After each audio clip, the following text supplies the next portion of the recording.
Being honest and transparent with your clients will get you so much further than trying to hide something or trying to avoid something. You just can't do that. Yeah. You can't do that in life. You can't do that in business. Why would you do that to somebody's house? I would never do that to whatever I do to my house. I'm going to do it to yours. Hey there, welcome back to Above and Beyond, where excellence meets elevation. I'm your host, Jan Simon, and this season we're raising the bar, diving into the passion, purpose, and defining moments of leaders who don't just aim high, they live there. Big ideas, real stories. Let's get into it. Today's guest is Lawrence Naranjo, a respected entrepreneur in the world of renovations, restoration, and commercial remodels. With a foundation in raw plastic sales, Lawrence brings a rare inside knowledge of materials and manufacturing to every project, blending technical expertise and exceptional craftsmanship. Beyond the job site, he's a devoted husband and father who believes adventure builds legacy. With whether that's through travel, golf, or simply creating meaningful moments with his family, Lawrence doesn't just build spaces, he builds experiences. Welcome. That's great. Welcome. Thank you. Thank you for having me. Yeah, no, I appreciate you coming on, taking the time.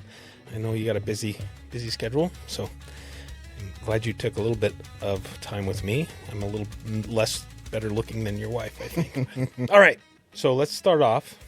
Lawrence, growing up, what did your childhood look like? So I've lived here all my life. I was born in St. Luke's in Phoenix. Oh, wow. That was 41 and a half years ago. Dang. Yep. We lived in Phoenix, Tempe, Chandler, and then I ended up in Gilbert. Okay. So I think when I was 5, 6, we lived in Chandler. My parents got divorced. I then moved to Tempe. We were there from, I think, 3rd grade till about 6th. Okay. And then my mom moved to Gilbert. We lived on Gilbert and Baseline. I went to Gilbert Junior High. That was cool. I went there from, I think, 6th and 7th, and then we finally moved to Gilbert and Chandler Boulevard. Okay. That's where I finished at 18, and then I eventually moved out. Gilbert and Chandler. So is that Gilbert School still? Is that Mesquite? What's over there? I went to Mesquite High. Okay. I was trying to figure out what is over there. So brothers and sisters? I've got one sister. Okay. Older, younger? She's younger. She's 2 years younger. All right. She keep you in line? Sometimes. Yeah. No. We don't talk. Oh, I'm sorry. She had a bad divorce in 2019, right before COVID. Okay. And she didn't like that I was hanging out. Well, not hanging out, but hanging out with my niece and her ex-husband. Yeah. So she decided to call me one night and that was it. Yeah, that's too bad. It is. It's very bad. It's tough.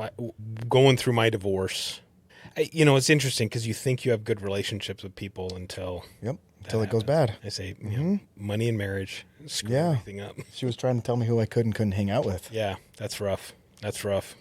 So one sister. Yes. You got 2 kids? 3. 3 kids. 7, 9, 13. 7, 9, and 13. Okay. So 13, then you waited a while. Yeah, so we had the first one. That was in 2012. Mm-hmm. We got pregnant again. That was a miscarriage, probably 2 years after. Oh, okay. So Owen was really hard to have. I ended up going on some male production drugs, and that kind of helped. Literally after 2.5, 3 months, I think we got pregnant with Owen. Oh, wow. Okay. He was the most interesting birth. Really? Yes. What does that mean? So Gavin and Amelia were simple. Well, Millie was probably the easiest. Mm-hmm. Owen had to be pulled out with forceps. Oh, wow. It was a very interesting birth. Yeah. Yeah. My sister-in-law was there. I tried to prep her for what birth looks like. Yeah. She didn't listen, and she ended up passing out. Oh, my gosh. Jessica was, I think she was in birth for like 6 hours. Wow. She had to get on all fours. We had to flip them. They put water. It was a process. Was he upside down? Yes. Oh, wow. We had to flip him. It was gnarly. Ah, that's crazy. And when they put the forceps in, it's insane. It's like salad. I moved from legs to head. Yeah. To help and hold. Salad tongs pulling that child. It was wicked. Ah, that's crazy. Well, everybody's okay. Everybody's good. That's good. Yep. That's good. Growing up, you said Phoenix, Tempe, Chandler, Gilbert. Yes. So you just kind of kept moving east. Mm-hmm. Did you play sports? Yes. So my family, my dad was a cop. My mom was a secretary at a machine shop. So we didn't grow up very well off. Yeah. So I didn't start playing sports organized until 7th or 6th grade. Okay. I played in the city league, and it was only like once or twice. I played basketball for, I think, Wham it was at the time. Okay. And then I played high school basketball for 2 years. And then I think I played rugby sophomore, junior year. Nice. Yep. I went to the Rugby World Cup in 2015 in New Zealand. Nice. All Blacks. Yeah, it was awesome. It was actually like right after my divorce, and my brother's like, "Hey, let's take this trip," and I'm like, "Okay." So he was there for 2 or 3 weeks, I think. I was there for like 10 days, but it was all on the South Island. Flew into Christchurch, did basically the entire island, did a tour of the entire island, ended up playing in what they call an old boys tournament in Oamaru, which is a town in the south. And it's like they have these tournaments and they're like these big, I mean, everybody in town comes out. And so then they've got, I was, gosh, what was that, 11 years ago. So I was still in my 40s at that point. But there was one guy who was, I think, 80 years old, and they give those guys purple vests, so you can't tackle them. It's like two-hand touch, so they always give those guys the ball so you can't hit them and stuff. That's It's cool. like it's pretty crazy. But yeah, that was a blast, and we saw Ireland and Scotland play, and then we watched one other match. I don't remember who it was, but anyways, it was a blast. Yeah. It was so cool. That's cool. Yeah. So I love rugby, and I played here a little bit. Yeah. But I miss playing. those guys, there's some Islanders that are frickin', they're solid. Yep. They're solid. Yeah. So I'm really allergic to grass. Oh, really? I had to wear long sleeves. Okay. I put tape on my ears Yeah. because anytime I touched the grass, I would get No kidding. rashes. Yes. No kidding. So I couldn't. That's why I didn't play football. You still allergic to grass this day? Yes. Wow. When I coached my son's football team, when I was a coach, on the grass, I'd get rashes on my knees. Really? Yep. Interesting.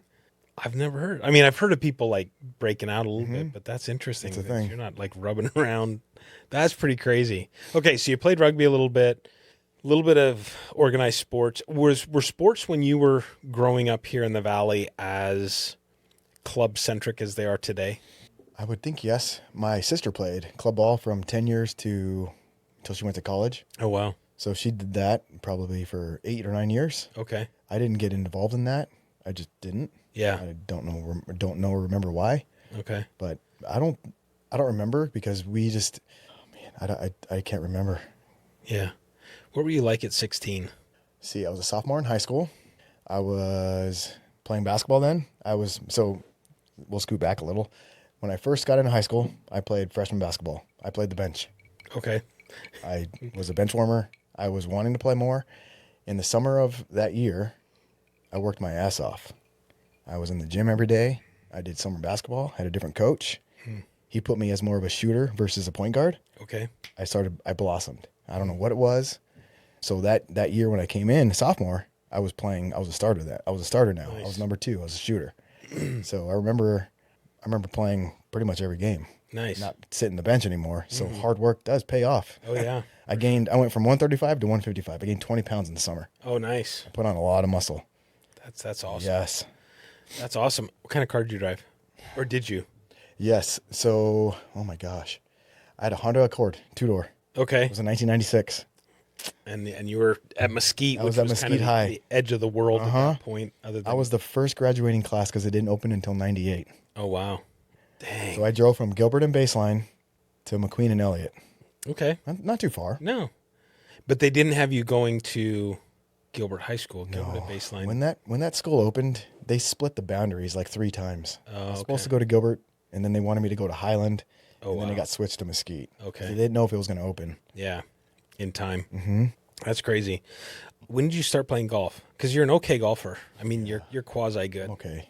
I didn't start playing until I was 18, Okay. after high school. Just decided one day to play? Yeah, or so my uncle, it was summer of, actually, after I graduated, there was a golf tournament for Chandler Gilbert Community College Okay. to raise money for softball, basketball, all the teams, right? Mm-hmm. He needed a 4th.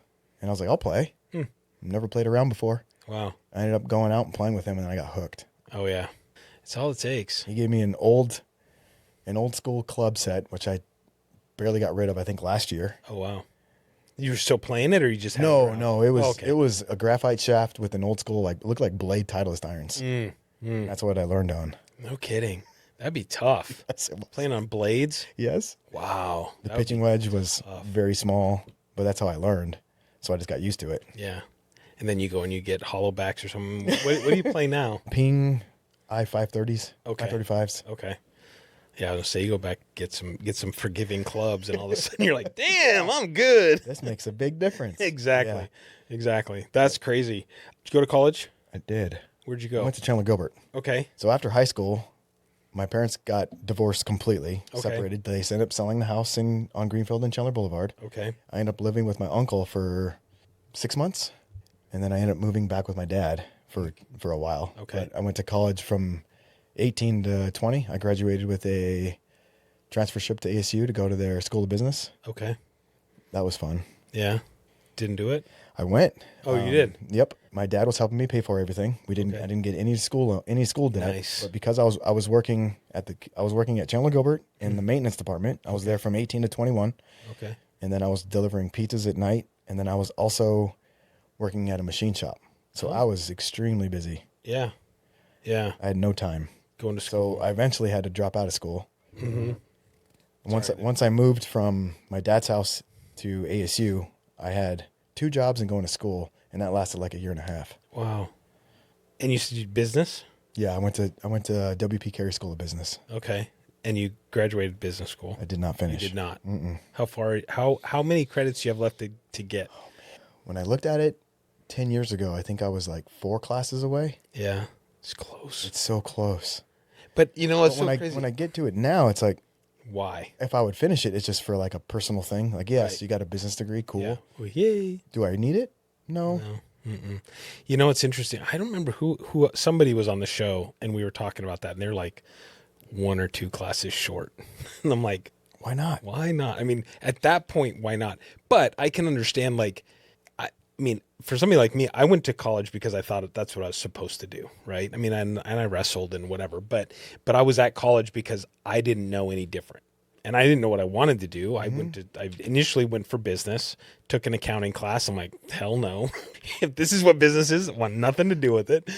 But yeah, then it's like you get out of school and then it's like, okay, well, I've got this piece of paper. So what? You know, except for my first job in insurance is like, that was a requirement. You had to have a 4-year degree, and it could be in anything. Didn't matter as long as you had a 4-year degree. That was like number one requirement. So anyways, but yeah, I mean, looking back now, if I was there, if I was like 3-4 classes short at this point, I'd be like, what's the point? You know, it's kind of like some of the designations you can get in insurance. It's like, whatever. I mean, could I learn more? Yes. But I've been doing this 30 years and I don't know everything at all, but you can find stuff. And do I need to sit in class for 8 hours a day no, not interested. So plastics. Yeah, so I'm going to go back a little bit. Okay. Yeah. Let's So, go back. 2006, 7, 8, Okay. the economy took a dump. Yes, right? it did. So right out of high school, I wanted to become a firefighter. Okay. So I was in Fire 1 and 2, took all the fire classes. I think I was really close to getting my fire degree. Okay. But the economy wasn't good. I tested for Chandler, Scottsdale, Phoenix twice, I think Gilbert twice, but nobody was hiring. They had a hiring freeze because I had my EMT. I passed that. It was brutal back then. It was. Because I remember I actually applied for the Mesa Police Department, Gilbert Fire, and Mesa Fire. And I got offered a job at Mesa PD, but I didn't end up going that direction. But it's the same thing. It's like, it was so brutally difficult to get a job. There was like this massive wait list. And that was probably around the same time, 6, 7. 6, 7, 8. Yeah. Because I remember going to the Civic Center in downtown Phoenix. There was 2,000 plus people testing for Phoenix. No Yes. kidding. Wow. And we filled up the Civic Center. Wow. Big time. And they had desks that were 12 inches wide. And I sat like shoulder to shoulder next to people, and I had this much space to take my test. No kidding. Yeah. Did they have like blinders so you couldn't see? No? No. I could look over if I wanted. And there's people walking around. You want to know something funny that haunts me to this day? I was offered a job with Mesa Police. So this I don't think came into play. I think everything else I did was fine. But on the written test, there was a section of there's an accident at this location. What's the fastest route to get there?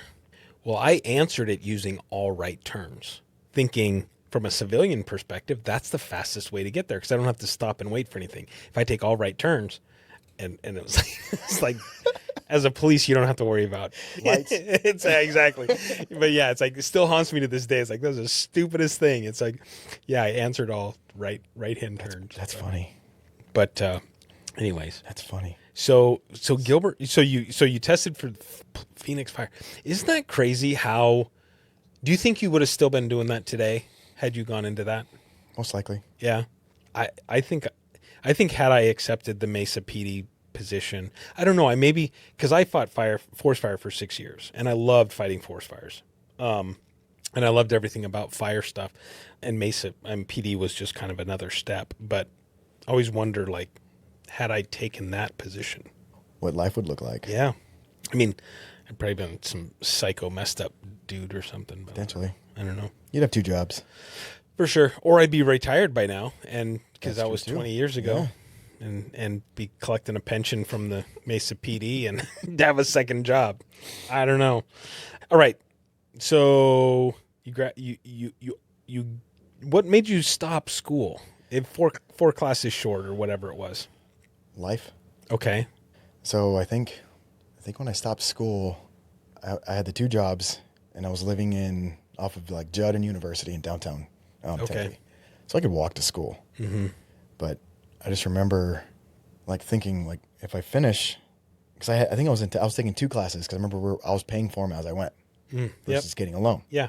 And the courses that I was taking, there were 1 elective and 1 core. I passed the core, but the elective was one. It was like a weird course. I can't remember what it was. I was like, why am I doing this to myself? Mm-hmm. Like this course isn't going to help me. Like, I'm just doing it. It's like a game. Yeah. It's like I'm fulfilling a need Yep. to get this degree. Then when I get out, I don't even know what I'm going to do with it. Yeah. And I had 2 jobs at the time, living on my own. I just said, I made a decision. They're just done. Yep. Isn't it interesting how, and I feel like there's a pendulum swing going back the other direction, but how much emphasis we put on a 4-year degree, right? Mm-hmm. Or now it's even a master's degree. But, and go down a conversation we probably shouldn't have, but the whole thing with regards to how broken is an education system when you take 4 years to go through high school to basically learn basic math, geometry, algebra, maybe get into calculus if you're a smarter kid, whatever, basic English, writing, arithmetic, all that stuff. And then you go to college and and basically 2 years of your 4-year degree is doing those 4 years all over again. Mm-hmm. And then it's like, you sit there I remember as a kid thinking that, like sitting in a math class going, I learned this stuff in high school. Mm-hmm. Why am I doing this again? And thinking, and I didn't know what I wanted to do back then. I had no clue. Like I said, I did business for a little while. I changed around, did different majors, finally landed on, I wanted to be physical therapy, but I wasn't smart enough for that, but it's a whole thing where it's like, if you go in and high school actually meant something, and then you go and you say, okay, I'm going to do 2 years of whatever it is that my job is going to be, right? Let's skip over the stuff that we did in high school. The electives, the English. Right. The redundancy. Yeah. I mean, you've got to take a PE class in college. Mm-hmm. It's like, why? Yep. I know you're biting your lip. I know you don't want to talk about this. I remember I took, because when I was a senior, I only needed 3 courses to get out of high school. Mm-hmm. So I ended up taking fire science, and I was taking dual credit at Chandler Gilbert. Okay. So I was taking pre-calc. I had a full day when I was a senior, and I ended up going to 2 schools. I went to Mesquite High and Gilbert High. So I was at Mesquite in the morning, and then I would go to Gilbert High in the afternoon, and Gilbert High was my fire science. Oh, and we actually had a class in the afternoon, and it was with 2 Gilbert fire guys. It was great. Okay. It was awesome. And I learned a whole lot from those guys because they actually took us to the station. We got to meet a lot of people. Mm-hmm. That's when I knew, that's what I want to do. Yeah. See, that's just, it blows me away that we don't. I mean, they're obviously in construction and stuff now. Had somebody introduced me to construction as a kid, I probably would have stuck with it. I mean, as an actual career. Sure. Like we redid houses. I feel like every house we moved into needed tons of work. So, I remember one of the houses we moved into still had knob, what's it called with the electrical, the knob and fiberglass wiring and knobs, like the ceramic knobs. And so I'm the only one small enough to fit up in the attic. So my dad's standing down on the, he's like, okay, now you see this, da da da da da. And I'm like, yeah, I see it. Don't touch it. Oh, it's like, and we're running electrical upstairs. So, I mean, we did that stuff, but it was never a concept that was a career that could be had. Right. And I look back now and I love doing woodworking and I love doing that stuff. And I think now, like from a craftsman perspective, now that's extremely hard on the body, but there's something to be said about a project. And I should probably ask this question before I just blanket statement, but there's something to be said about a project conceptualized to finished and being able to step back and go, yep, that is freaking awesome. But anyways, yeah, college, fun times. When you were at that age, what did success look like to you? I didn't know. Yeah. Not finishing school. Being 21, 22. Yeah. I felt like I failed myself a little bit, but at the same time, did you feel like that because you stopped school? No, I think because I was at a machine shop working in engineering. Okay. So I was actively looking at plans for materials, for stainless steel, for plastic materials, everything. Okay. So I was helping engineering develop products. So when I would look at plans and we'd actually bid the jobs and get them, I could actually see them in production. So that was a cool thing. I could help engineering bid the projects, and then if we get the jobs with either, I think Raytheon, ATK, Simula, all those bigger companies. It was a cool thing to see. And then the delivering the pizza at the night was kind of like just my cash. Yeah. Having me pay for stuff, because I would leave $100, $200, $300 on a weekend. Going out and partying and yeah. So success for me, I didn't really know until. Did you have any idea where you were going at that time? No. You were just kind of going through the motions. Just kind of meeting. I didn't do any networking at the time. I was just working at the machine shop, going to school, and then working at night. So I didn't have any time for anything. When did you meet your wife? I didn't meet her in 2008. 2008. Would she answer the same way? Just kidding. Maybe. Put you on the spot. I sense a little bit of hesitation there. Because even in 2008, success probably wasn't even in the cards yet. Yeah. Because we're still trying to figure out each other and figure out what we're doing. Because at that time, 2008, I was at the plastic company then. I was still going to school. Because I remember taking my EMT class in 2008 in August. Okay. Because I was still Did you ever work with like AMR or an ambulance service or anything like that? Okay. If I wanted to do it, I would have had to take a pay cut, because at that time I think there were $12 an hour plus or minus. That's so crazy. To be an EMT. That crazy. Yeah. $12. 12 or 15. It was one of those two. I remember my first job in insurance. I went from, in college I had so many jobs, it was stupid. But my first job in insurance, it was $26,400 a year. And I thought I was rich. I'm like, fucking made it. Yes. It's like, and I look back now, I'm like, wow. That won't even cover my mortgage. No, that's just crazy. It's disgusting. It's crazy. Inflation. Yeah, $12 an hour. So plastics. Tell me about plastics. Sure. So when I was at the machine shop, I remember calling the manager of the company that I used to call for all my materials. And she needed a warehouse person. I think I was 23, 24 at the time. Okay. So she hired me to be a part-time warehouse guy. So I did that from like 7:30 to 12, so I could still go to school. Okay. And I could still do my pizzas at night, because I was still living in the same place. I ended up working for 13 years. Who did you deliver pizzas for? Rosati's. Okay. Not Domino's. No way. Chicago pizzas, Rosati's. Yeah. Anyways, I was going to say, you know who has really good pizzas? Rosati. Vero. Have you ever had a Vero? Vero's is really good pizza. It's a great Chicago style. Yeah. Love that pizza. Anyways, sorry. Go ahead. No, you're good. So sorry. So going back to 2000, oh my gosh. I think that was 6, 7. Okay. I left the machine shop, went to the plastic company. I was working there part-time. I worked in the warehouse, and then I ended up working my way into the office. Okay. doing, oh my gosh, I don't even remember what she had me do. But anyways, I worked my way all the way up for 13 years into outside sales. And the reason why I left, I liked what I did. My manager was was micromanager. Anything I did, anything I touched, everything was scrutinized under an extreme microscope. Drove me absolutely crazy. They say people don't leave a job, they leave a person. Yes, and that's exactly what I did. Yeah. I had opportunities to do a lot of things with that business because they got bought out countrywide, so they're over the place. So I could have ran a branch potentially. Oh wow. So but my manager wanted me to stay there, and it was very apparent after the last 2 years when I was there. Options came out so I could go. Nope. Nope. You need to stay here. You have goals you need to meet here. You made him look good. Made her look good. Look good. Or you were hot and she just had a thing for you. She's old enough to be my mom. So. Well, that's. I learned a lot of how not to treat people. So I never look at a situation being negative. I just know that I will never treat somebody that way. Yeah. So, and everybody that I've employed knows that. Yeah. That's awesome. Before the business ever came into, we'll say, vision. Oh, I got it. I can give you a good story with that. What is it that what did life look like?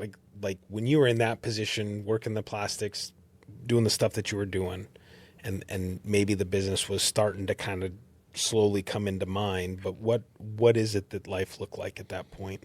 So when I was in the plastic distribution life, I guess you could say, I didn't know, like, I was kind of maxed out pay wise. The only other option would be to run a branch or to leave. Because I already maxed out. And I remember telling my boss that when I put in my 2 weeks, is like, I'm already kind of capped. Yeah. And I think she looked at me like, yeah, you are. Mm-hmm. So when I told her that, when I put in my 2 weeks, when I was leaving to go into construction, because I literally left, I put in my 2 week notice and I was like, I'm leaving. She let me go the next day. Really? Yep. Walked you to the door. Mm-hmm. She said, where would you like to have lunch? I said, what? You're fired, but hey, let's go to lunch. You want me to? No, how about we just order wings for everybody, and I'll pack my stuff and I'll leave. Yeah. It was awkward, very weird. That is weird. It is so weird. I've been in that position before where there's I'm letting you go. Now let me be your best friend. Mm-hmm. Like, and then she was like, well, if you want to put in your 2 weeks, you can go work in the warehouse if you want. What? And I was like, yeah, no, I'm good. Oh, I'm good.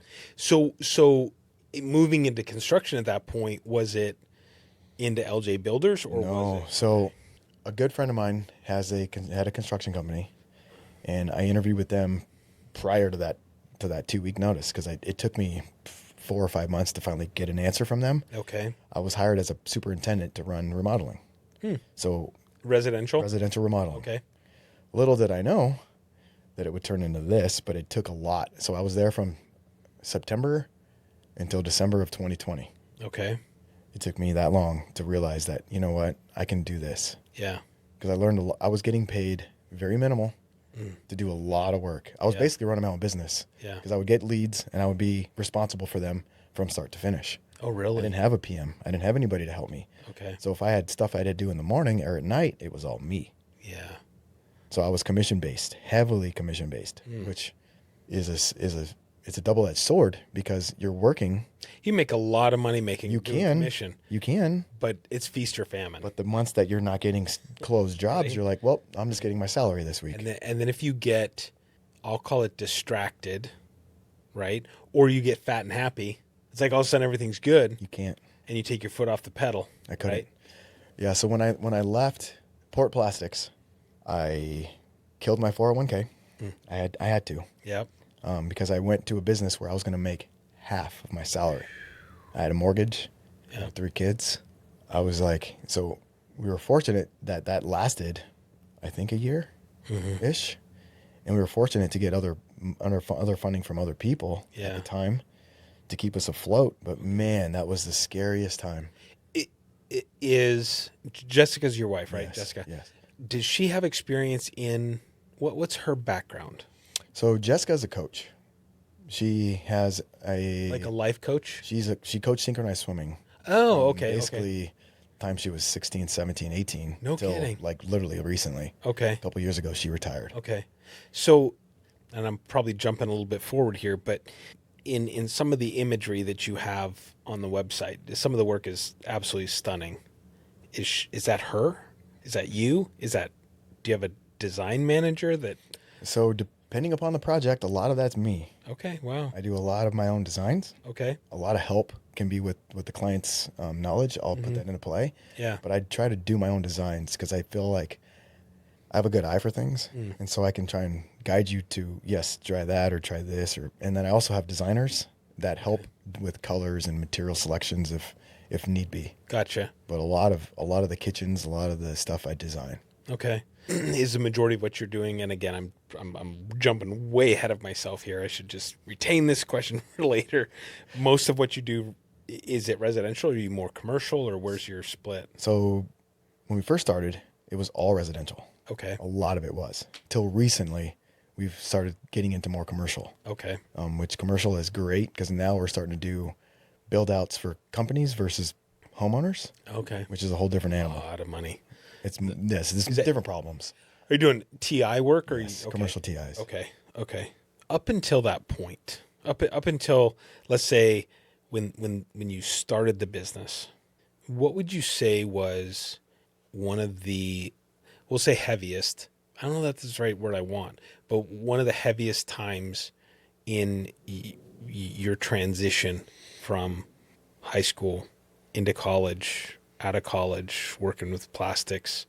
I mean, did you have any situations where you were like having to work through an issue or a problem that could have kicked your ass or did kick your ass? So when we started Efficient Renovations in 2020, there wasn't anybody giving me jobs. There wasn't anybody giving me checks. I had to generate everything from nothing. I remember missing payroll once. That was scary. Yeah. And it was only to me. I paid the guys because the guys should be paid first. I'll get paid last. That's how owning a business. Well, they say owning a business, pay everybody else first. Yep. And literally, I remember when that time frame came, the general manager at the time called me and said, "Hey, there's X amount of dollars in your checking account this week. We can make payroll, but we can't pay you until you get more cash." Yeah. So from that point on, I told myself I'm never going to miss another payroll. Yeah. That is, I think one of the, in my view, one of the most misunderstood aspects of owning, operating, running, building a business is payroll. Bringing somebody on and the weight that carries. When it's just you, or when I have my business and it's just me, you know what? It might be a tight month, right? I can do this. I can make it till next month. When you've got somebody that's like, okay, I got to make this payroll, that's a heavy, heavy weight that I don't think people, when I say people, and I don't want to offend anybody, but the general public that has never owned and operated a business would really understand the magnitude of being responsible for not just yourself, but somebody else and potentially somebody else's family. I mean, if they're a sole income and all of a sudden you're like, right. And thankfully, never had to do that. Yeah. Yeah. With regards to the business now or then, what is the number one thing that you feel that you're most afraid of with the business that keeps you up at night? Or is there anything? Are you at the point now where you're like, this is awesome. I'm a golden child. Never think that. Man, that's a tough question. Every week, I get a different challenge in front of us, and it could be a big contract that we're trying to sign, trying to make sure we're making payroll for that week, making sure we're buttoning up a particular project, because I know we're doing a lot more permitting now. So dealing with the cities is always a fun joy. Phoenix, Scottsdale, Tempe. I was going to say, is there a city that's easier to deal with than others? They all have their own Issues. It's just dealing with them as they come versus it's just a lot. You've taken on responsibility that is outside my perception, and maybe somebody's actually mentored you. Has somebody mentored you in all of that? Because I mean, that's a huge piece in and of itself, understanding and learning, okay, if I go to the city of Phoenix versus Tempe or the town of Gilbert or whatever, I mean, these are the different permitting aspects I have to do. This is how they're going to want their plans to look oh, I know that this inspector is going to look for this specifically, so I got to make sure that's there. I've been fortunate to work with really good engineers. Okay. I've got one really good one now, higher ground engineering, Greg. He and I talk daily. And anytime there's any issues with him and I, we deal with it with the cities. Nice. Prior to him, I dealt with everything on my own. So I would call, I would have a couple engineers, but anytime there was any city interaction, Yeah. it was me. That's rough. Yes. That, again, things that people don't see, right? You've got the job, and then you have the job after the job. In your case, you probably have the third job where the bookkeeping and paying the bills and the accounting and all that other stuff takes in after the job and the job and the job. It's like a lot of hours. Yes. So going back to your question. Yeah. There's just, with construction, there's just so many things that hit you differently. It's just dealing with it as it comes. I try to deal with stuff before they come because I'm very proactive. So I can tell you, like, when I'm running a job, if the PM's running the job, I'm always 2 weeks ahead. Okay. So if he's doing framing, all right, so who's next? I've got HVAC, plumbing, electrical. I got to get all those guys in. Yeah. Who's doing the insulation after him? Do we have a price for that? Gotcha. Where's this at? I'm always 2 weeks, and you can ask all the guys. They're like, Yeah. I don't know how he does it. Can you do ADUs with a workshop on the ground floor and an ADU above it in Morrison Ranch? We'll have to get the CCNRs from Morrison Ranch, and then we'll have to contact the city of Gilbert. Can you build it over the top of where the pool is today? Asking for a friend. I love that. Yeah, because that happens more than you think. I'm telling you, pools, man, I get it, but why? I mean, Pool codes, window codes, glass door codes. windows. It's bizarre. The have things about they make us do. 800 windows in our house, and it's like, what the hell? We live in the desert. When I first moved to Arizona, that just popped in my head. When I first moved to Arizona and we were looking at houses, and I've been here since 99, it blew my mind that there were no subterranean or basement homes. I mean, and I say no, very few, unless you get into high-end homes. Washington State, man, almost every house is a little rambler. It's got a basement. It's unfinished, whatever, but you do whatever you want with it. And I get down here, I'm like, it's 120 degrees. Why aren't you building stuff underground? Makes sense. And somebody's like, oh, well, it costs so much more to... It's like, dig a hole. I mean, yeah, it's got caliche. Ground here is really hard. It is. Throw some water on it. Dig a hole. Like, whatever.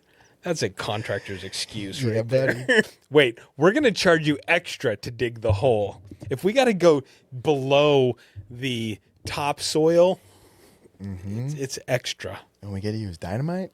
We should, actually. That would be fun. Blow that shit up. Oh, yeah. I don't know that this is really a question that would be surprising to anybody, but maybe it is. Maybe there's somebody other than who I would think the answer would be. On the day-to-day, who do you want to not disappoint? Day-to-day. First would be probably the wife, and then the second are all the employees. What motivates you to make sure that they're happy? I got to see them every day, and I would never want anybody to walk into my office or see me and just not want to say hi or look at me. That's a loaded question. Yeah. I'm very, I don't even know what the word would be. Are you sensitive? No, I'm not sensitive. Okay. I thought that's where that was going. No, I don't. You carry the responsibility in a very... I'm a dad at home. I'm also a dad at work. Yeah? Well, I like that. And it's not like I'm a dad at work. But I'm more of a mentor. I'm helping them. I'm guiding them, making sure if they're the sales guy, we're doing the sales properly. If we're doing project management, somebody has a question, I'm making sure that it's done properly. Like there's a lot of guidance and advice that I'm trying to give them that I didn't really get when I was going through what they're going through. And so that's how I perceive it. How do you correct mistakes and behavior? How do you go about that? Sit down conversations, just kind of like what you and I are doing. I don't get upset. I have a conversation because at my other job, anytime anything would go south, it was always pointing a finger. Like, yes, you made a mistake. You're going to be hard on yourself because of the mistake. Yes, it costs money to fix it. Yeah. But you don't have to tell the person that, hey, that mistake's going to cost you $5,000 and I'm going to take it out of your bonus. Yeah. Like, that's not fair. Yeah. Like, yes, we're all humans. We're all going to make mistakes. I make mistakes. Yeah. Just own them, fix it. Let's move forward. Yeah. Don't dwell on it. How do we come up with a solution? How are we going to get this repaired so that Yeah. we don't upset the homeowner, we don't lose any time, Mm-hmm. and it doesn't kill us on the cost side. Yeah. We got to do it right. Makes sense. Makes sense. We have to do it right. Jumping back to Jessica for a second. You said that she was a coach up until recently. Yes. Is she in the business now? Yes, she helps. Okay. What does she do? She's our product support specialist. So because we have the 3 kids, she can only work basically part-time. Yeah. So she helps with the marketing. Okay. She helps with following up with sales. She does everything that basically Jose and myself don't have time for, Okay. which has been a blessing. Yeah. Isn't that amazing? I keep going back and forth with regards to hiring a personal assistant, which to me like sounds odd. Like it's taken me a long time to get used to having people in the office that are amazing, that I can just take care of this. Because I've always had to do it myself. So then it's like now it's almost like you're sloughing off responsibility. And it's like, okay, It can feel that way. yeah. It's so, but I keep thinking about a personal assistant because I think the number of emails that I get in a day, like today, I was stuck at about 35, 40 emails in my inbox. I'd do 4 or 5, and then I'd go back and look, and I got 35 or 40 emails. And I do 4 or 5, I got 35. It's like I could not get further ahead. And I'm like, come on, people, stop sending me emails. You need them, right? Mm-hmm. But I kept thinking, okay, and not today, but I've thought, if let's say I get 75, 100 emails in a day, and I got to spend a minute or 2 per email, and those emails that are a minute or 2 aren't really anything that I technically need to take care of. There's things that my staff's taking care of or something along those lines. How much time could I save if I had somebody who's just monitoring my email, that's just doing that for me and going, okay, here's 4 emails you need to respond to. Perfect. Some of me thinks, well, then do I really know what's going on with the business, right? Or am I losing touch with my clients, which I don't want to lose touch with my clients. I mean, you need to stay front of house. Yes. But at the same time, it's like, okay, but I still got to get new business, and I got to grow this, and I got to do that, and I got to take care of it. But anyway, so I don't know where I was going with that. Yeah.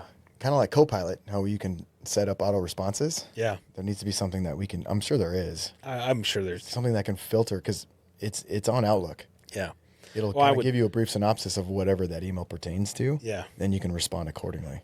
I would assume there's probably some way to create some bot or AI that would respond. Yeah.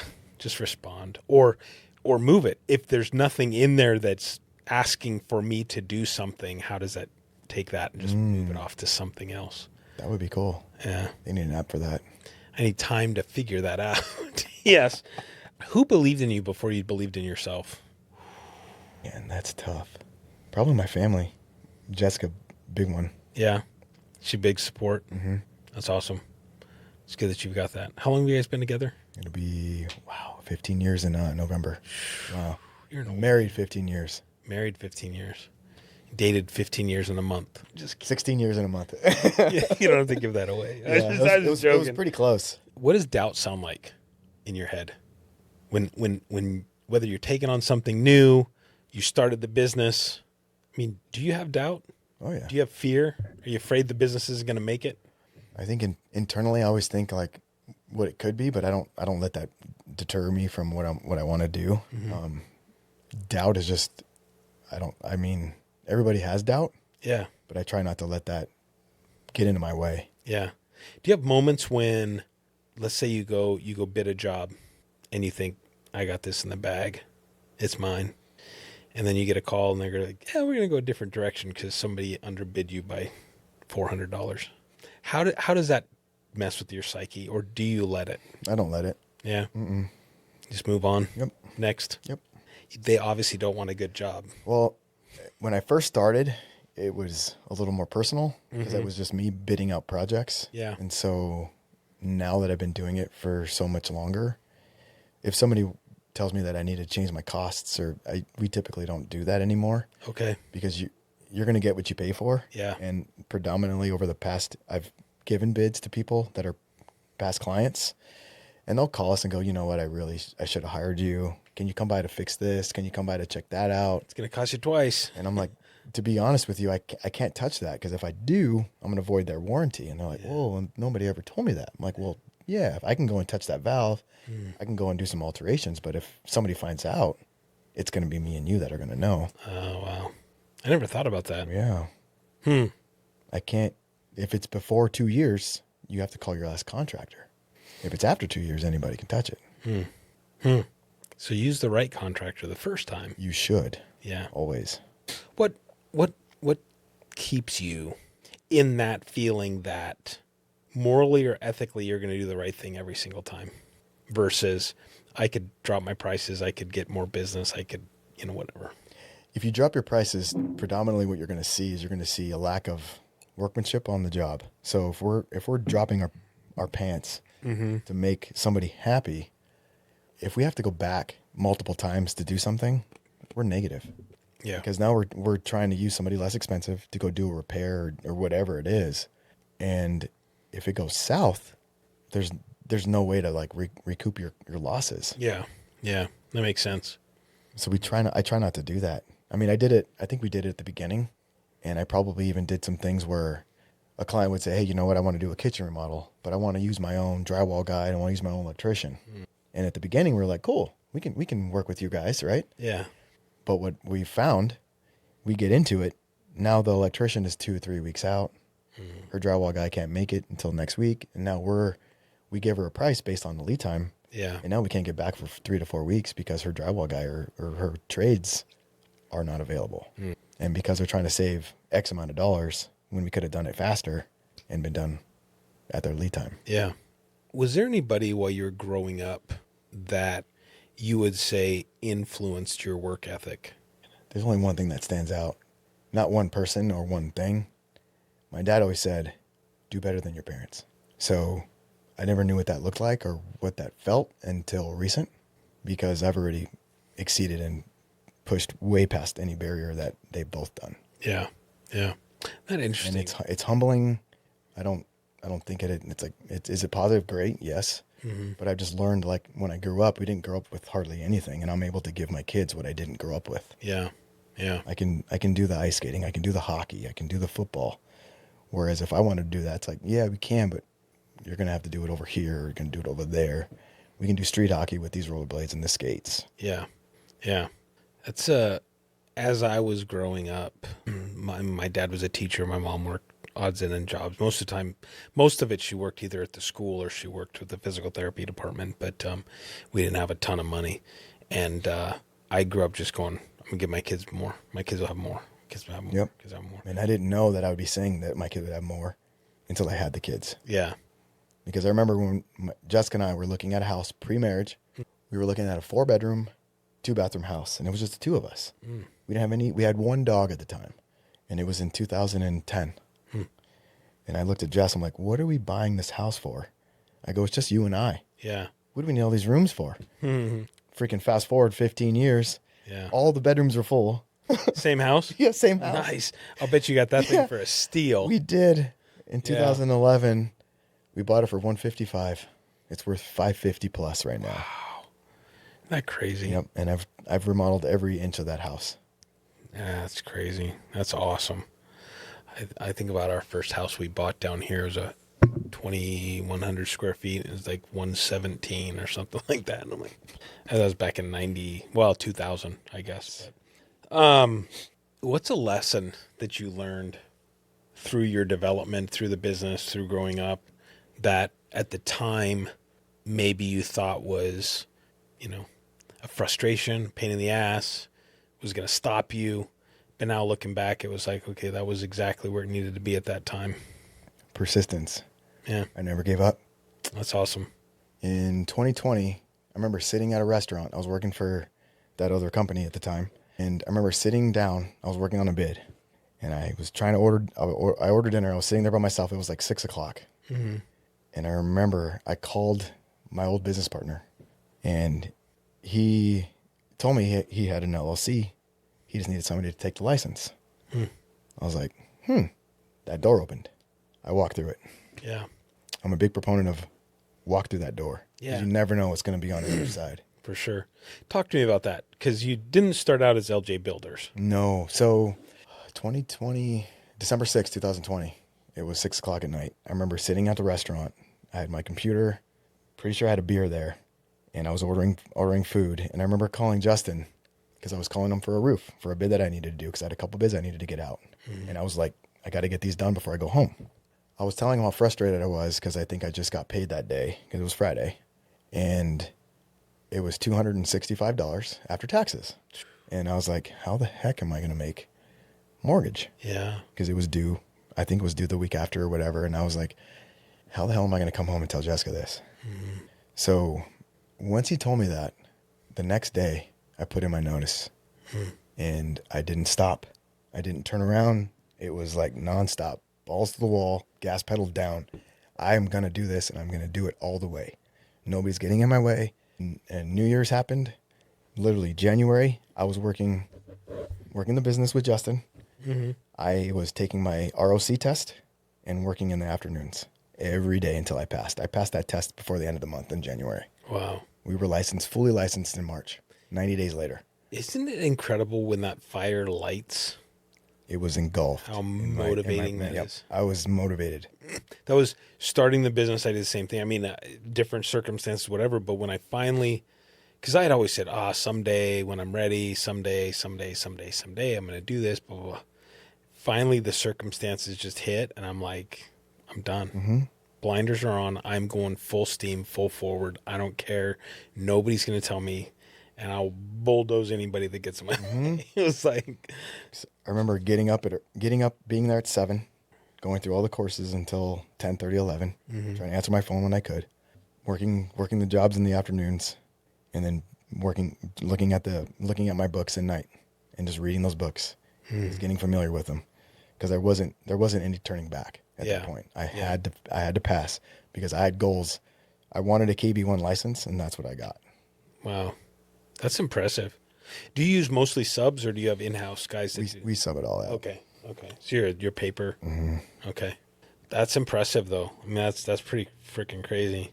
How would you say success has changed your view of responsibility? Do you feel like you're successful? I guess I should ask. Yes, but there's more to that. We're fortunate where we can kind of, if Jessica says, hey, can we go to dinner tonight? Sure, we can. Can we go somewhere? Yes, we can. But I put myself in that place where we can, which literally that's only been the last, I would say, year and a half we've been able to do that. Okay. Because prior to that, I'm a big proponent of pay the guys first, pay me last. I've never, ever given myself a bonus. Yeah. To this day. Really? Yep. You need to take one. I don't. Give it to Jessica. Yeah, she gets to see the vacations and the trips. That's her bonus. That's our bonus. But I don't give myself like an actual write a check to myself. Yeah. You know what? Here's what you've done. No. Yeah. Because I'd rather see, give myself a check to Jose or give it to Henry or give it to Tony. Like give it to somebody that's gonna blossom. Because if you never know what some $5,000 or $10,000 is gonna do to their perspective. Yeah. What's that gonna do to me? Cool. I can go buy a set of golf clubs or blow it like out. I wouldn't say that I've already gotten that, but I'm not a materialistic person. Yeah. I don't need a giant GMC AT4 lifted to make myself feel better about myself. I'm good with my truck. It sounds like you're going to have somebody in mind that you're no, just kidding. You know what's funny, though, is I feel like there are so many AT4s out there right now. It's like, I swear to God, every time I turn around, I don't know who all of a sudden decided that was the best truck to buy, but I feel like everybody's got one. AT4 and a Trail Boss. Yeah. Where do you hope the business goes from here? I mean, what's your vision for what you want to happen? So because of last year, we did a rebrand. We went from Efficient Renovations to LJ Builders. Okay. The reason for that big change was the builder part. Okay.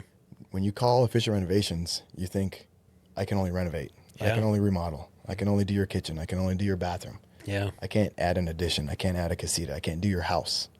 That's my goal. Gotcha. This year, I'm hoping to start building ground up. Okay. We have a couple of clients that we're actually actively doing that for. Okay. It's just a matter of when.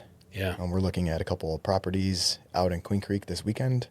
I've got a permit that's been on hold for 18 months. So almost doing like a spec home or a semi-custom home. Potentially, but I think we're jumping over that. We're going directly into the assisted living houses. Oh, nice. We're going to start, hopefully we can start doing a couple a year. Okay. 13 to 18 13 to 18 bathrooms for the Okay. for our clients. Nice. Okay. Interesting.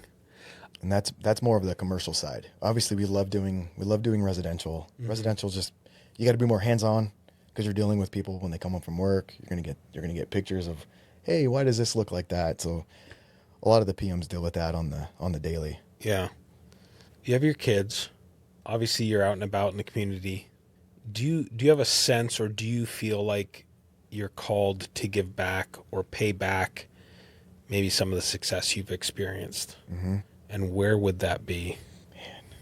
It's kind of what we're doing.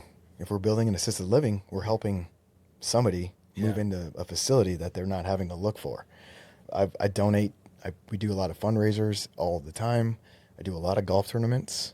I donate to schools. Big proponent of that. Yeah. I'm just fortunate that we're able to. Yeah. Yeah. You said your kids are 14, 9, and 7? 13, 9, 7. 13, 9, and 7. I'm trying to think. Is 13 a junior high? 13's in, 7th grade. Okay. I was trying to think of. It's been a long time since my kids were that age. You forget quickly. Where do they fit into that? How old was I? If let's say when your kids look back on your life, what do you hope that they say about you? I'm hoping that I push them to meet their goals and their ambitions. I mean, we try to keep them in line because they're kids. Man, that's a loaded question too. Because now that Gavin's 13, I can sense that he needs more male guidance. I've been fortunate. He's playing football, which that's on his own goal. I didn't push him on there. When he quit, when his season was over for Santan Youth, I told him it's a big goal if you want to play football again in the winter. We need to work out. Gavin would set his alarm at 6. I'd be waiting for him in my garage. He would open the door and he'd be ready to work out. Wow. I didn't force him. He did it on his own. So I think just showing him that I'm available for you if you need it and want it is big. Because when I was 13, my dad wasn't there for me like I am for him. Yeah. I had a garage gym, but I was on my own. I had my little stereo, put on Metallica, and I'd work out. Yeah. But for him, I'm actually in there to actually help him to make sure he doesn't hurt himself, to make sure he's working out properly, which he loves it. Yeah. That's awesome. What position is he playing football? He's O-line and D-line. Okay. He's 13. He weighs $160. No kidding. He's a tank. Where did he get his size? I don't know. I mean, 'cause you're kind of a small guy. I am. No offense. I'm 185 soaking wet. He's almost as big as you. And I tell him that. Wow. You keep this up, dude. Oh, He told me in December before Christmas he wants to play for ASU. no kidding. Like, dude, that's good. That's awesome. Keep it. And you know what? Mindset over. If I was a coach, I would take somebody with the right mindset over talent. That's any day. That's what I tell him. Any day. He is the hardest working kid. He might not get it the first or second time, but if you keep on him, he'll get it eventually. That's awesome. And he's stubborn. He'll keep doing it. That's good. That's good. Freaking awesome, man. With regards to the leadership of your organization, what do you hope your employees are saying about you when you're not around? I'm asking. I don't know. You're good there. I don't have any negativity on any of the employees. They're all amazing, all of them. And I think and know they all speak highly of myself because I'm not. I give them enough rope to hang themselves. Yeah. I'm not going to call somebody and go, "Hey, it's 9:30. Your location shows you're still at home. What's going on?" That's not me. Yeah. You're at home for a reason. I'm assuming you're either working from home, you're probably answering emails, you're doing stuff because you're at home. There's no reason to like go to a job site unless you're needed. Yeah. I had a boss at one point in my career that was like that opposite of what you are. It was like, how come you only made 4 calls today? 4 site visits today versus 6 or 8 or whatever the requirement was. How come this? How come that? How come this? You need to be better at this. It's like, and my whole thing was, look, relationships are developed over time. And I can't stop in to talk to somebody for 5 minutes and develop a relationship and think that that's going to go anywhere. So I may stop in and it could be an hour. It could be 2 hours. It could be 3 minutes. Don't know. Just know that I'm out here doing my best to bust my ass for you to make sure that your business succeeds. is succeeding. It's like, it just used to drive me crazy. Yeah. On my phone, I can literally pull it up now, and I can look at everybody's location, and everybody knows where I'm at too. They can see that I'm right here. Yeah. I don't need to hide from them. Yeah. I don't hide from them. And they don't need to hide from me. Yeah. I'm not going to call them and ask what's going on. Yeah. Where are you? Unless the only way I'm going to call and ask is if a client calls me and says, "Hey, where's Tony at?" Yeah. Oh, shoot, he is. Let me call him. Yeah. But that doesn't happen. Yeah. Because I let them do what they need to get the job done. Very big proponent on that. That's awesome. When the shit hits the fan, when things go sideways, when the job's not getting done the way it should be, how do you stay steady? Or do you? Do you blow up? No. We've had a couple of projects that obviously they go south, but it's how you take care of it and how you manage it. Typically, I will take it over with another PM's assistance just so that I'm not there all the time, but I will be there to make sure it gets done. Those are probably the worst because by the time it hits the fan and I'm involved, it's bad. Yeah. And that doesn't happen. It happened once last year. We had an ROC complaint, and I ended up having to fix everything that she wanted in addition to giving her money to fix it what we couldn't. And it was minimal. That's frustrating. It is. That's really frustrating. Talk to me about LJ Builders. Tell me what you guys do, what your focus is, and how you operate. So LJ Builders has a KB1 construction license, meaning we can build your house or we can build a commercial structure. So with that in mind, when I first started, obviously building giant houses are because you have a relationship with someone. So my relationship with people were basically, I'm going to do your kitchen, I'm going to do your bathroom. We stayed on the small scale. Well, now that we're getting into more in commercial, it's been different, better, because now I can put all the expertise that we have on the residential side and put it into the commercial side. Commercials is a lot different. You're dealing with property management companies, you're dealing with tenants. So if we're going to be jackhammering and saw cutting next to a mailbox place that is on the phone all the time, we can't do it Monday through Friday. Yeah. It's just different animals, different problems. Are there different specs that go into residential versus commercial, or different? It's kind of sort of. It just depends on what it is. Okay. If we're doing commercial, we're dealing with the more ADA compliant stuff. Residential can be ADA if we're doing an ADA bathroom. Just different animals. Gotcha. LJ Builders, our goal is to start building houses. I'm not sure if that'll happen. You never know. We might start getting into the commercial assisted living, and we're going to start doing that, which is fine too. As long as I want to get into more of the building aspect From ground up. That's more fun. Yeah. Doing remodels is actually harder than doing the build out, because when you're doing builds, you're not having to worry about what's behind the wall. Yeah. What somebody else did. You'll be surprised. Guess what? We pulled this down and there's... Yes, you find something every time. Yeah. Yeah. Been there. Yeah. Not that I do construction. We did a condo in right outside of TPC, and when we took out all the drywall, we found a bunch of exposed junction boxes that weren't properly harnessed. No kidding. We found about 13 of them. Wow. So it's an insurance job that we're like, okay, so we have to we can't put drywall back. We have to fix this. Here's the cost. We found a 1986 or 1988 Budweiser can in the drywall. No kidding. Yep. Just funny things you find. Yeah. Yeah. Have you ever found a time capsule or anything like that? I wish. That would be cool. Yeah. That would be pretty awesome. Yeah, because we'd have to read it and try to contact whoever wrote it. Right. Hey, we found this. That would be crazy. If somebody wanted to hire LJ Builders, what could they expect as far as what you guys do? What makes you different, I should say, than...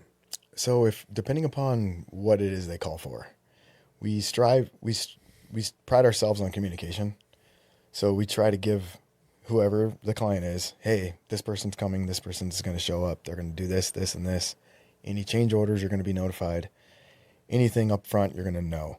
That is a big thing with residential. On the commercial side, it's totally different. Typically, they don't want to be bothered as much. They just want to know, hey, I'm going to contract you for this to build a TI. If you need me for anything, call me, but pretty much leave me alone. Get it done and call me when it's over. Call me when it's over. Yeah. And oh, by the way, you got 24 hours to get it done. Yeah. Yeah, because we want to open on March 1st. Right, exactly. Yeah. But for the residential clients, especially on the build aspect, we try to do more design build. Okay. What that looks like is we're going to go in with an architect or a drafter, whoever that may be, and we're going to help design build your job with your budget. Why is that important? We've done a couple jobs last year where we deal with their architect or their design firm. And now we're trying to see their vision. And because we're coming into it much later when the plans are already done, we're assuming whatever that's on the plan set is what you wanted.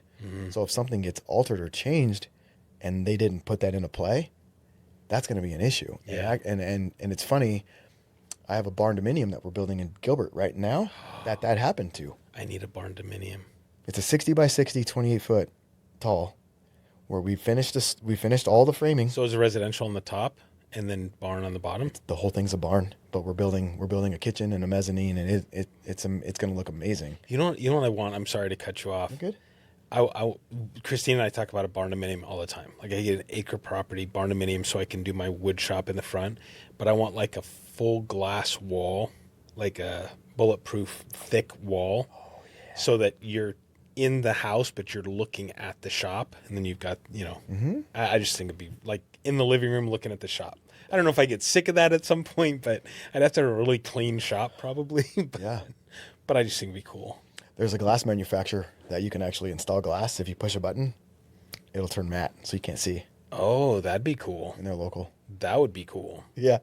I'm sure it's probably not cheap though. No, it's not.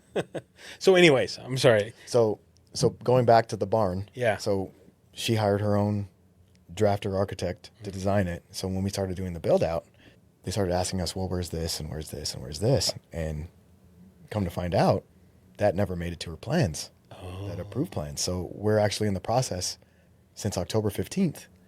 I've been dealing with Maricopa County and her architect to resubmit plans based on what she wanted. So we've lost 3 months. Wow. 4 months. Yeah. That would piss me off. Yeah. Yeah. That'd be frustrating. She's like, "Where's?" But you have your own architects. I do. I have 2 or 3 that we use. One heavily. Okay. And it's better because now he knows or she knows we're going to put that into play. You're going to know what the cost is up front. So before we submit anything to the county or the city, you're all in costs. Yeah. Because that's the worst thing is the unknown. Right. Right. Oh, by the way, that slab that you wanted is X. Like, wait, what? Yeah. That's rough. Yeah. I've got another question. Yeah, being honest and transparent with your clients will get you so much further than trying to hide something or trying to avoid something. You just can't do that. Yeah. You can't do that in life. You can't do that in business. Why would you do that to somebody's house? I would never do that to whatever I do to my house. I'm going to do it to yours. Yeah. Which hopefully you like to do nice things to your house. I do. What should we know about you that I didn't ask? Or about LJ Builders? Is there anything important? Is there anything important about you, Lawrence? Man, anything important? That's a tough question. Yeah, boast. There's got to be. I don't talk about myself. Yeah. At all. Like for me, it's what I've gotten to, and like what I'm producing. The kids. Yeah. I'm trying to like put my hard work ethic into them. Yep. So they can see it. Like, hey, Dad's in the gym at 5 o'clock in the morning or 6 o'clock in the morning on Wednesday before he goes to work. Yeah. What's he doing that for? Or hey, he's in there on Saturday before we're going to football. Mm-hmm. Like I'm just trying to live my life so they can see how I am. Yeah. Good examples. Mm-hmm. It's powerful. It is. It is if they can reciprocate it and put it into their lives too. Yep. Yeah, because my 2 youngest are probably the most competitive kids you'll meet. I took Amelia and Owen my son. I just started getting him golf lessons. He went to one golf lesson and he said, "Dad, hey, can you teach me?" I'm like, "Sure." So last Saturday, we went to Greenfield Lakes and I took my daughter and my son. Owen, I just taught him the grip, showed him a couple of things. My daughter is very competitive. She wants to hit the ball like Owen does. So she hits and hits and hits and gets upset and sits and pouts and sits on the chair. And it's hard to like get upset because she wants to hit the ball like her brother. Yeah. But at the same time, you can't be pouting like that. Yeah. So it's like, how long have you been golfing? Yeah. 5 minutes. Yeah. For you to hit the ball the way I do, or even the way Owen does, you need to spend at least a couple of hours. Yep. Because I've been playing golf for 22 years now. Yeah. And that's tough to help a kid understand that. My son, he's started playing very well now. I mean, he's had some incredible shots, and I assume he's probably going to get a hole in one before I do at this point. But when I first tried to teach him, and I'm not a good teacher, like I get very impatient and very frustrated very quickly. I try, but it's like, just do this. Why can't you just watch me and do it? So I'm not a good person in that regard, but he started to get really, really good. But we used to go play. My point being, we used to go play, and even still to this day we play, and he will get so frustrated because he's comparing himself to me. And I'm like, don't compare yourself to me. I've been playing since I was 16, 17 years old, and I'm 55. Like, I've been playing a long time, and I don't consider myself good. A lot of people are like, oh, you're a good golfer. I was like, if I was a good golfer, I'd be hitting birdies all the time, right? Like I watch professional golfers, and I think you play this game every day religiously. You should be able to hit a perfect shot every single time. That's the type of pressure I would put on myself if I was a professional golfer. But it's just the whole thing where it's like and I would assume your kids are the same way, or your daughter's the same way. It's like you want to be able to pick something up and just do it. Mm-hmm. And it's like, no, it takes work. They both do. Yeah. They're both wanting to get really good at that without putting in the work, and that's not realistic. It's not how it happens. Nope, not, especially in golf. Yeah. Golf's one of the hardest sports you're ever going to play. Not only physically, mentally. It sucks mentally. Oh, yeah. I mean, there's days, and I think what messes me up a lot of times on the golf course is playing in scrambles, because I feel like I can't get in a rhythm, or I'm like, somebody hits a ball in the fairway and they're good. And it's like, okay, I'm going to crush this. And then I'm over swinging. I'm trying to just, monkey the ball. And then I'm playing horrible, and I just get so pissed off. So scrambles drive me nuts. I love playing in them, but they drive me nuts. You should start playing in the scramble. You should hit first every time. I thought about that I don't think I was playing with you last time, but the last one I was playing in, I actually did that where I started hitting the putts first, because I was trying to read the other people's putts, and I'm like, let me putt first. And I started, I wasn't sinking every one, but I was getting close, right. Yeah. Cause it's like, now I'm doing my thing. I'm not, whatever. So. Yeah, when I play scrambles, I like to go last. Yeah. Well, I love going last with the driver, because then it's like I can just unleash it. But then I'm way over swinging, It's like, I'm just going to crush this thing. I either top the ball, or I banana slice the crap out of it, or it goes straight, but I'm more aimed left because I know I'm going to banana slice it, but it goes straight as a freaking arrow. I'm like, God dang it. So, but anyways, yeah. Well, hey, I really appreciate you coming on. Had a great time getting to know you a little bit. It's a good time. If there's anything I need to know, nothing. Man, yeah, because you asked me what I could. Do you build pools? We want to. Yeah? Yeah. So with our license, we can do pretty much anything and everything. Yeah. And landscape is one of them that we're kind of running more into. Okay. Recently, it's because we're doing more. Anytime you do an addition, you're more altering like dreamscape type stuff. Yeah, you're altering the existing landscape per se. Mm-hmm. So a lot of times we'll put in a budget for something. Gotcha. And then it turns into more paver, more turf, more this, more that. Makes sense. So that's been a goal of ours. I'm actually meeting with somebody on Friday to go over that, because that's what we're lacking currently. Yeah. Because in the past, I've just been, hey, call this guy or call that guy, and they'll help you. Mm-hmm. But what I've been finding is when we refer them, it's not going the way that the homeowner would want. Oh. So it's like, okay, so what are they lacking? Is it the project management? Is it the communication? What is it? Because that's where we shine. Mm-hmm. So it's just finding that middle ground of, hey, we can do that. Yeah. Where do people find you? Man, a lot of some of it's word of mouth, but a majority of our business comes from Google. Okay. Anytime that anybody types in construction stuff, we pull up pretty quickly. LJ Builders? Yep, LJ Builders on Google. Okay. Well, cool. Well, hey, thank you very much. Yes, sir. Thank you. I appreciate it. Fun. Good time. Yeah. This is Lawrence Naranjo, and I went above and beyond. Stories we share beyond the fairways, friendships grow in APN's embrace, opportunities flow. No happy talking, just real deals, authentic connections, the kind that heals. From Palm Springs to Pine Top's Grace, APN's network spans every place. Above Pond Network, we're going above and beyond, reaching new heights. In networking realms, scaling the heights. From mixers to golf, our spirits unite. APN's the beacon, our guiding light.